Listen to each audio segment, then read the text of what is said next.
రూపు తెరా మస్తానా ప్యార్ మెరా ది అప్రస్తుతంగా ఉంది కదండి.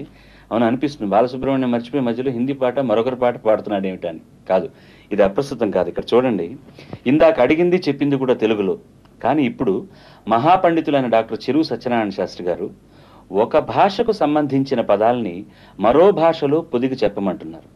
అవధాని మహాశయ, ఏషా విజ్ఞాపన స్వీక్రియతాం. హిందీ చలనచిత్ర గీతేషు ఏకం అతిమనోహరం గీతం వర్తతే. ప్రాయశః యువకైః బహుశः గీయమానం రూపుతెరా మస్తానా జాను మేరా దివానా. ఏతత్ పదచతుష్టయం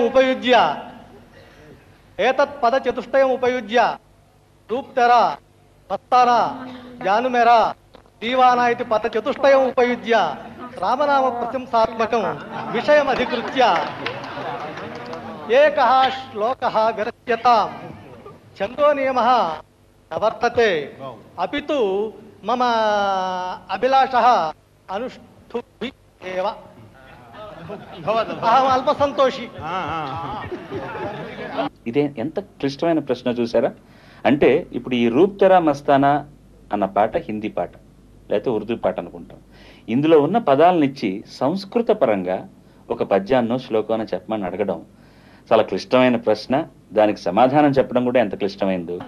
నీలాభ్రరూపతే రామ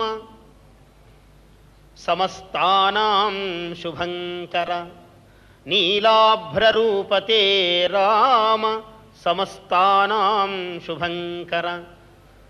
తత్తథాప్యారమే రామే తత్తథాప్యారమే రామే నదీవానందవర్ధన.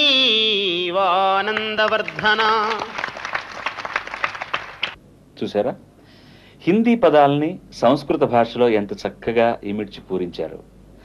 రూప్ తెరా అన్న మాటను నీలాభ్ర రూప తే రామ అని, మస్తానా అన్నదాన్ని సమస్తానాం అని, ప్యార్ మెరా అన్నదాన్ని తత్తథా ప్యారమే రామే అని, దీవానా అన్నదాన్ని నదీవానందవర్ధన అని హిందీ పాటలోని పదాలతో శ్రీరామ వర్ణనం చేశారు. అదండి ప్రతిభ అంటే.